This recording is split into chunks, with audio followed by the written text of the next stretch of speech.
Bienvenidos a la emocionante tercera temporada del podcast del Instituto Zacatecano de Cultura. Sumérgete en un viaje cultural único donde exploraremos la mente y el corazón de los agentes culturales, creadores y artistas que dan vida a nuestro vibrante universo artístico. Descubre historias fascinantes, perspectivas inspiradoras y el arte que impulsa a nuestra comunidad. Prepárate para cada episodio lleno de creatividad, expresión y conexión cultural. Estamos emocionados de compartir contigo este fascinante viaje por el alma de los artistas.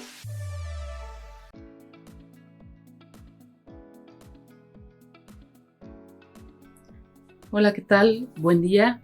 Me da mucho gusto estar hoy en esta ocasión acompañando a Sonia Medrano, una gran amiga, una gran compañera de proyectos súper interesantes, pues una persona de las que tuve el enorme gusto de conocer, no tan recientemente, pero con un ánimo de colaboración que creo que desde que la conocí siempre la ha distinguido y siempre me he sentido muy contenta por eso.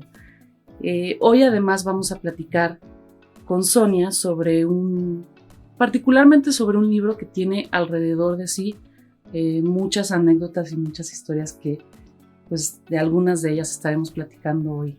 Sonia, qué gusto presentar las orquestas típicas en México, un resultado de una investigación doctoral súper solvente en cuestión de aparato crítico, pero además con un montón de historias, diría yo que hasta interesantes, apasionantes y divertidas. Claro que sí, Magda, pues es un gusto estar aquí, como en otras ocasiones, charlando de este material que, bueno, pues sí, vale decir que yo agradezco mucho tu compañía en sobre todo el proceso de edición, ya una vez que el Instituto Zacatecano de Cultura nos notificó que había sido electo este material precisamente para ser publicado y pues a mí me causó una gran sorpresa porque, bueno, si bien cuando presenté el examen profesional estuviste ahí y recuerdo que pues los asesores y los lectores y los sinodales sobre todo emitieron una mención honorífica, pero aparte con una recomendación de publicación y bueno, a mí eso me emocionó mucho en su momento, pero dije ya después, ahora cómo le voy a hacer. Y bueno, hubo un proceso de tocar puertas, a ver cómo le hacíamos para publicarlo y pues afortunadamente se dio el caso de que aquí por medio del departamento editorial del Instituto Zacatecano de Cultura pues podemos ver cristalizado este material. Ya, ahora sí, lo intangible, tangible, el patrimonio tangible. Exactamente, bueno, no sé, en realidad es tan amplio el contexto en el que podríamos situar este libro como resultado. Yo creo que podríamos remontarnos un poquito a entender o como ampliar un poco la visión de por qué resulta una edición tan pertinente como para entregarla al público en general, ¿no?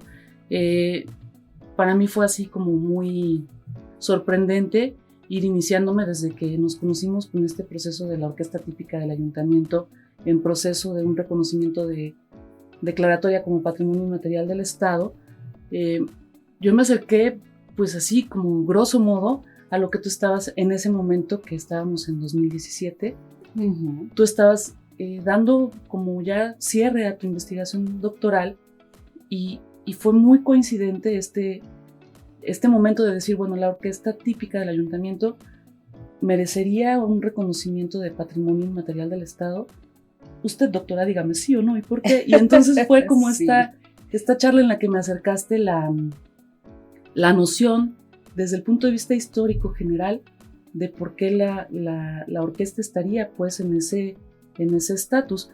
Yo creo que podrías empezar a platicarnos un poco por ahí, como desde el momento en el que este material todavía estaba en proceso de investigación.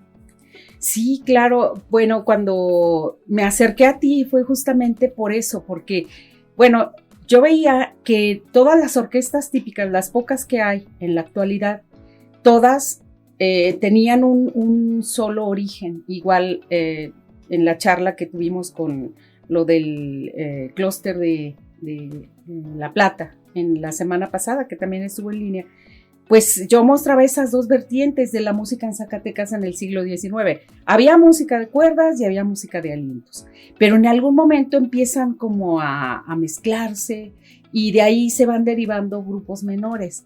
Entonces, bueno, a mí me pareció oportuno justamente en el 2017 porque veíamos que con cada cambio administrativo en la presidencia municipal, pues esta orquesta sufría mucho, ¿verdad? Y sabiendo yo también los antecedentes de la orquesta típica, mi primer pregunta fue, bueno, a ver, aparte de las bandas, ¿cuál es el folclore de Zacatecas? Y aterricé justamente en el Mexicapan y aterricé en lo del tamborazo zacatecano, pero esas dos tradiciones yo ya había leído que eran muy recientes, pues de los 50s, por ejemplo el Mexicapan en el 52, que primero se conforma con una música de fondo que era música de cuerdas, pero ya después en los 60s, 70s se reconfigura y le ponen música de tamborazo. Entonces yo decía, bueno, ¿cuál es el verdadero folclore? Y de ahí surgió esta primera pregunta para poderme acercar al tema de las orquestas típicas. Entonces, pues yo recurrí a la gente del campo y estuve preguntando, sobre todo en una zona que yo sabía que era proveedora de orquestas típicas, de músicos para la orquesta típica, que era esta región de Trancoso, lo que era Tacualeche, La Era, Betagrande, eran lugares a los que los músicos de aquí, por entrevista con el maestro Florentino Raigosa, ya fallecido también, pues es quien me informó, más o menos me dio todas los pormenores de los músicos que acompañaban y que conformaban estas orquestas y su procedencia. Entonces, pues ya de ahí me fui yo a buscar el origen en un grupo que se parecía mucho a lo que yo conocía durante mi juventud, que invitaban a las fiestas de barrio, mis padrinos de bautismo, hacían su fiesta ahí en la cochera de su casa, en la calle Matamoros, cerca de La Pinta, y pues ellos invitaban a Felitos, y a mí me tocó bailar al ritmo de los chotices y de los valses con mi padrino justamente, don Victorino Rodríguez, que también en gloria esté, y bailábamos música de cuerdas, y esos son mis recuerdos de lo más apegado al folclore. Entonces, a raíz de ahí comencé yo pues como a desenredar la madejita, a buscar las puntas de las hebritas para poder ahora yo reconstruir en el imaginario colectivo que era una orquesta típica y por qué era tan importante, sobre todo en este barrio de mineros,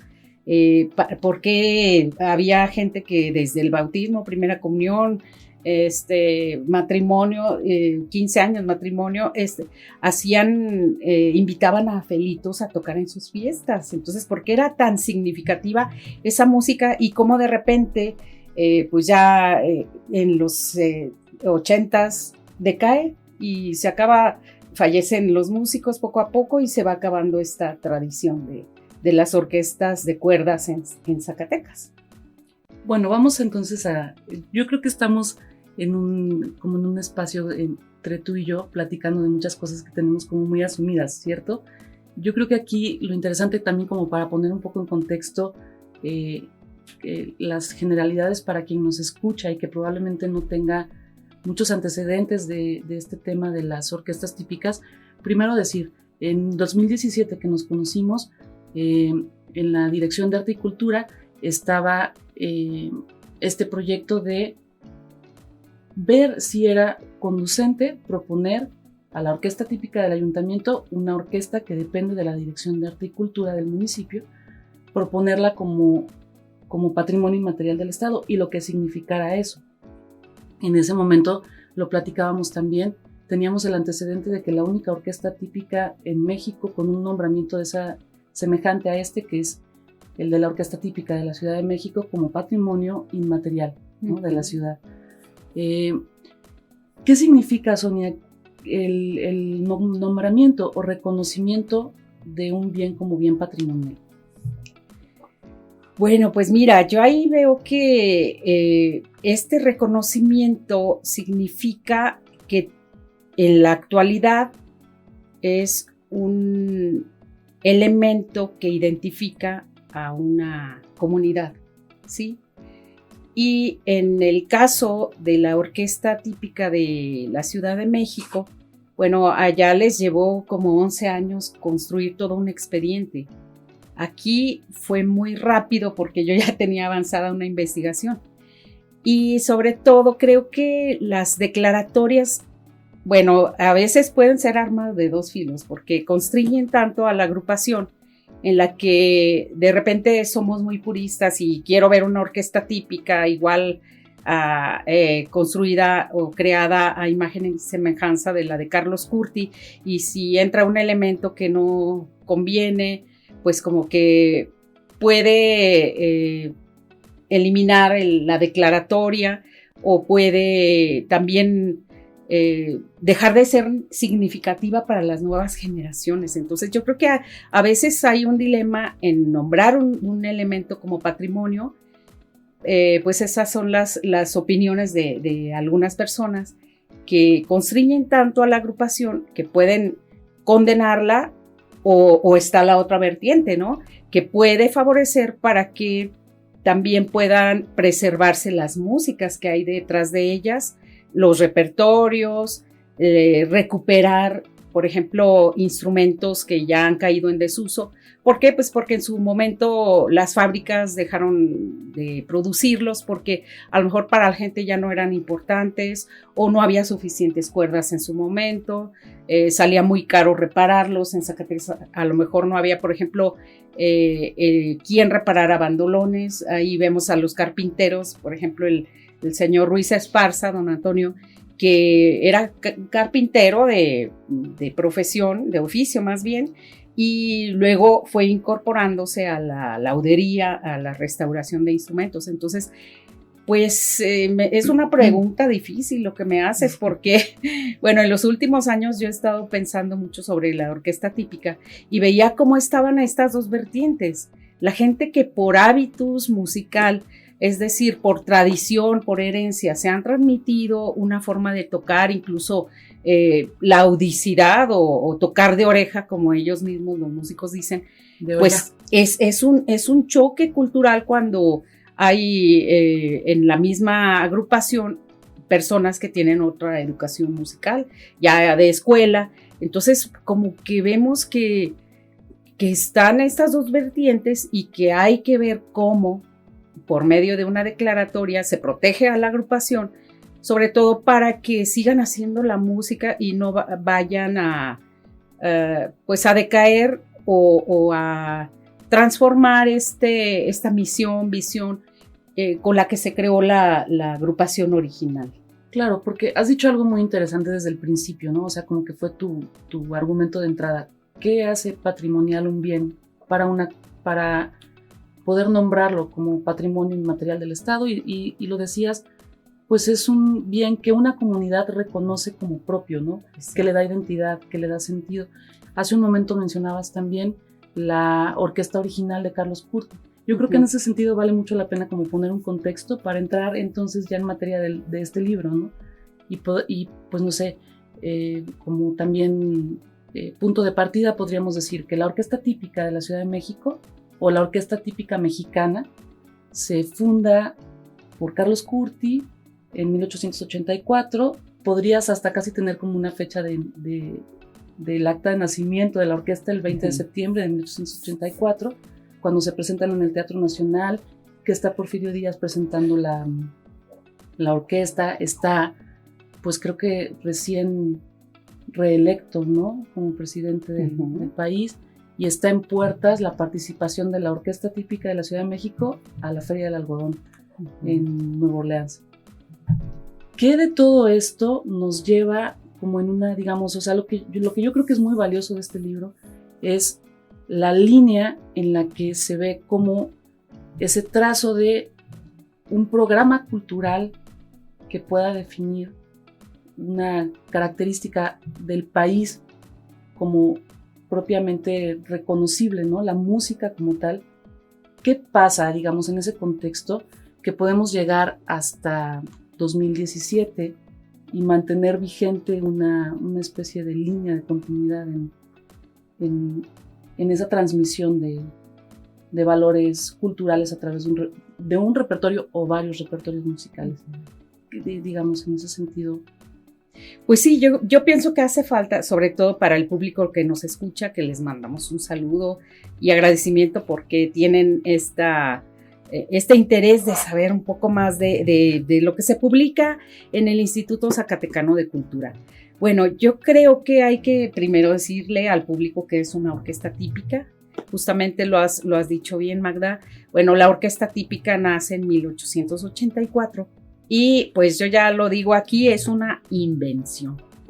Es una invención, es una creación colectiva de personas que estaban en el Conservatorio Nacional y de repente les dicen, vamos a ir a la Feria del Algodón, a Nueva Orleans, y nos piden algo representativo de México.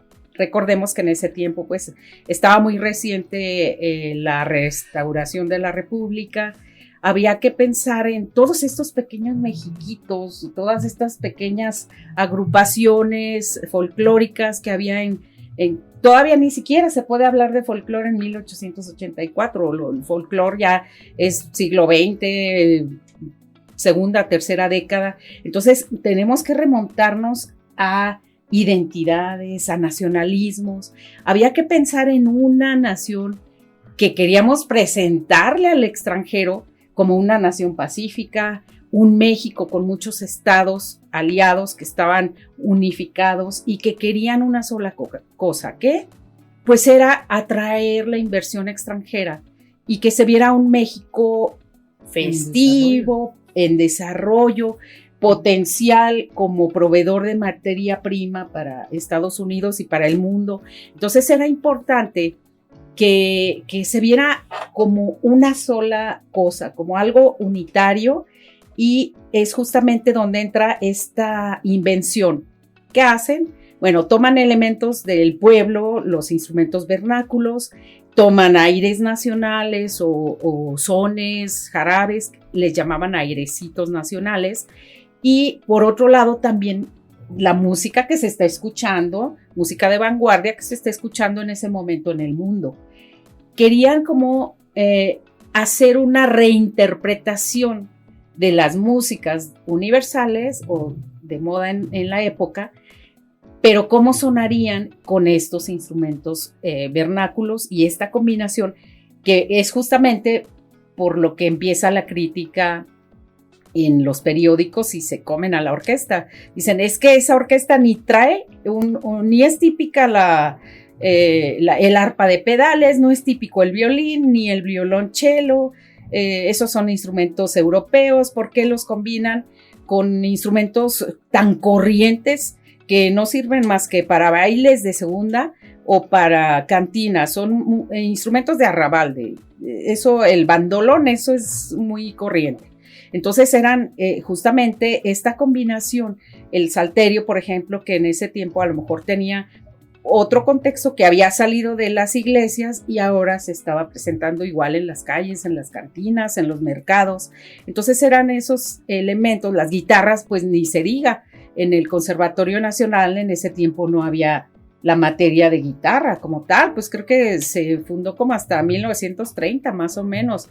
Entonces en el Conservatorio Nacional se imitaba las tendencias musicales de Europa. Entonces por eso chocó que a la sociedad que se emergiera y se creara este grupo justamente en el núcleo del Conservatorio Nacional. Podríamos decir que el buen gusto, por decirlo de alguna manera, era todo lo que tenía que ver con la tradición europea que se estaba asimilando, por supuesto con excelentes músicos e intérpretes en México, y de repente brinca esta propuesta de una orquesta que combina esa tradición musical de mucha reverencia, mucho culto, mucho estudio que requería, ¿no? También la ejecución de piezas tan complejas, y de repente entran a conformar una orquesta estos instrumentos populares, por decirlo así, ¿no?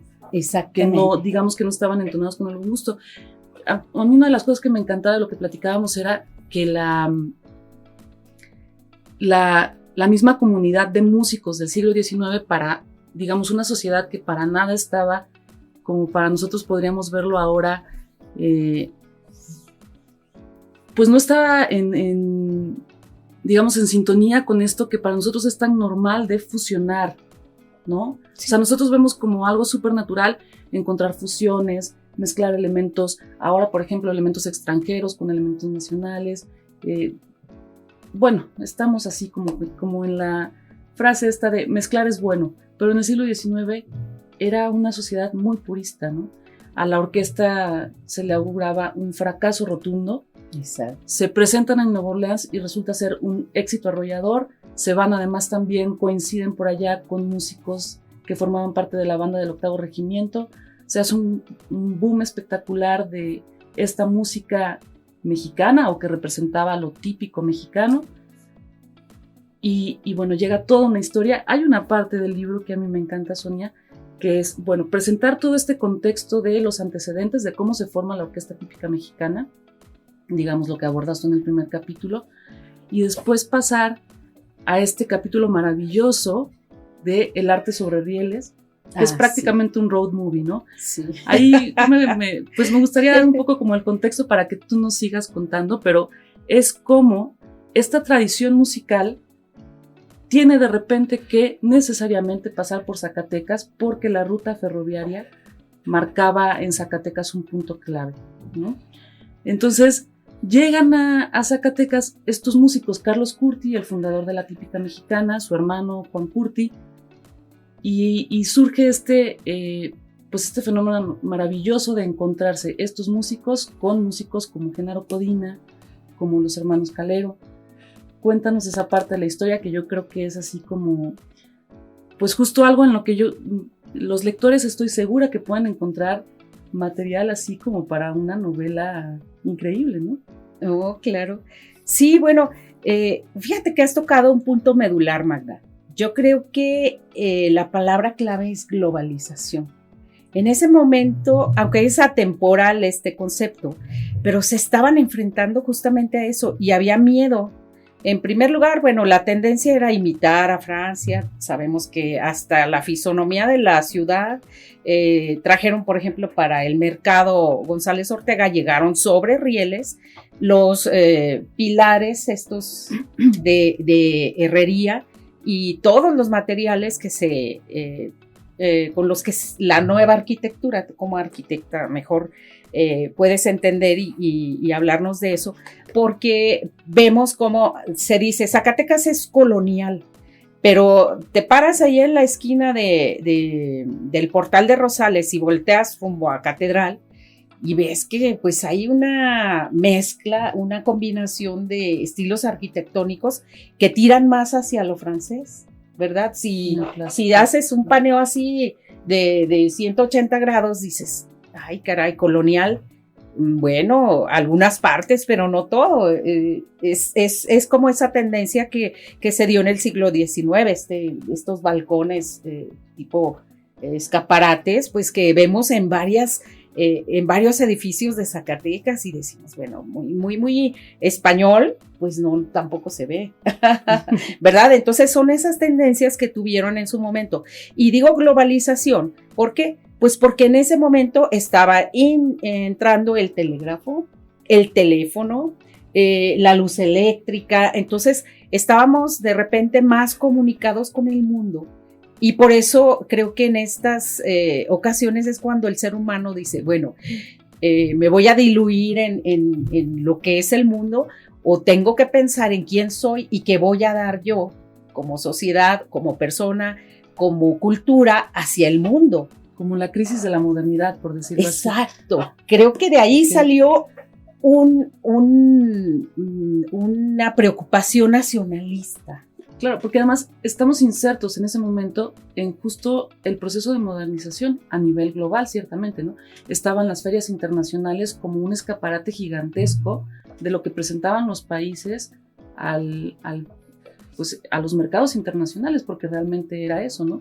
O sea, las ferias internacionales, digamos que representaron todo un movimiento a nivel Estado de cómo identificar o cómo dar rasgo identitario a un país, ¿no? Y es justamente en ese contexto en el que se inserta la lógica de la invención de las orquestas típicas, como compruebas tú en la investigación, que para mí eso fue algo como súper fascinante de descubrir, ¿no? O sea, que las orquestas participan en la construcción de ese sentido identitario, con una música que cuando inaugura Carlos Curti o se inaugura la orquesta típica mexicana, pues todas las composiciones eran de músicos europeos. Incluso los aires nacionales eran una composición de Carlos Curti, que era un músico italiano llegado a México. Exactamente. Pasa esto maravilloso que a mí me encanta y que yo realmente admiro de tu trabajo de investigación, que nos entregues la función social y la función de la orquesta típica de señoritas zacatecanas en esta aportación de dotar de músicos nacionales los repertorios de lo que, o los carteles de lo que iban ellas a tocar. Entiendo que en 1893 ellas iban a Chicago a representar a México después de un proceso de viaje, que es lo que yo llamaría como el road movie de tu historia, lo que nos cuentas en el libro, cómo se suben al tren, porque el tren realmente transformó el panorama cultural del país, bueno, de América y del mundo, pero cómo se suben al tren para hacer toda esta ruta que deviene pues en reunir fondos para poder entonces presentarse en Chicago.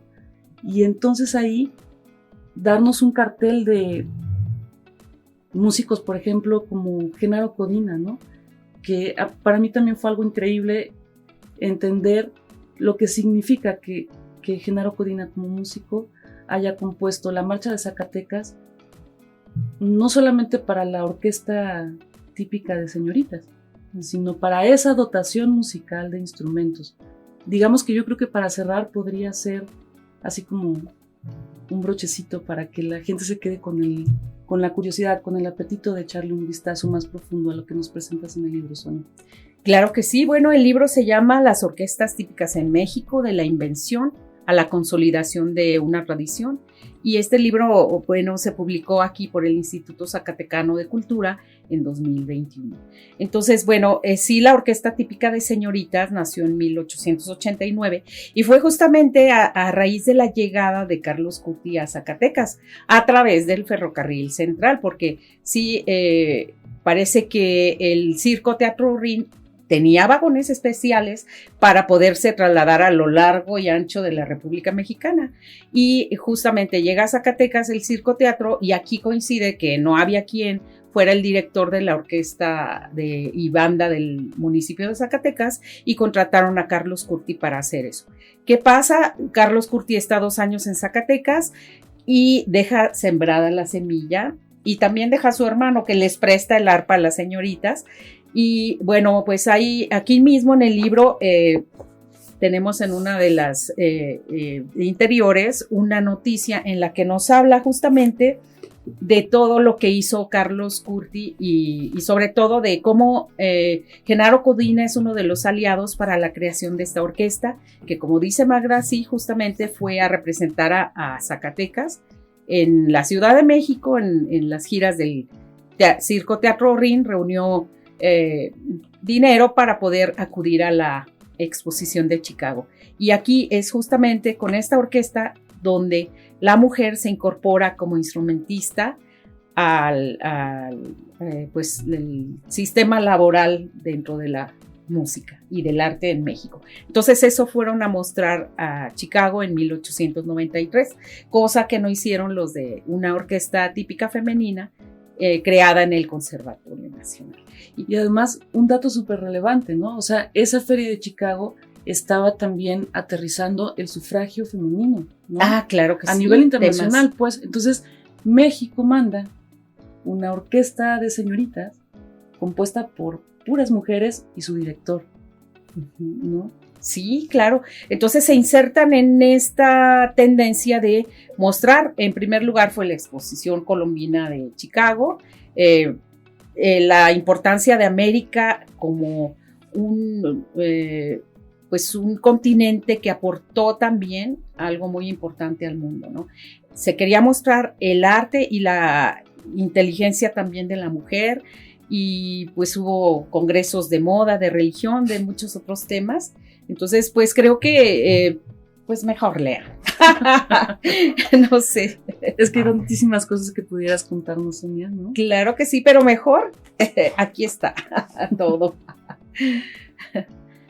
Solo como un dato interesante y que me encanta de la creatividad de Sonia es, esta es la portada original del libro, pero Sonia no podía verla solo en blanco y negro, y entonces siempre en este como espíritu creativo de imaginar, porque ese es un ejercicio maravilloso de los historiadores que realmente quieren reconstruir el pasado, del que no tenemos una imagen propiamente dicha, sino lo que tenemos a través de los documentos, ¿no? Y bueno, claro, toda esta investigación hemerográfica que haces, todos los gráficos que ves, pero este ejercicio de colorear la portada del libro, porque entiendo que ese era también una forma de representar a México en el extranjero, ¿no? Sí, o sea, los la colores imagen, nacionales. los uniformes, todo fue parte de un concepto que fue tendiente a mostrar lo nacional. Y justamente se vistieron de chinas poblanas, pero con su, como dice López Velarde, que tenemos aquí, con su blusa hasta la oreja y la falda hasta el huesito. Muchas gracias, Sonia. No, gracias a ti. Digo, es un gusto estar siempre Gracias aquí a recordando. Tadeo y Sí. a su auxiliar también. Muchísimas Muchas gracias. gracias. Y pues Pues, ¿qué más? El libro yo creo que pueden solicitarlo aquí en el instituto. Está esta disposición maravillosa de Sergio, del equipo del Centro de las Artes, para poner a disposición, y que finalmente es un ejercicio de promoción de lectura muy valioso. Muchas gracias. gracias. Zacatecas, Gobierno del Estado. Paz, bienestar y progreso.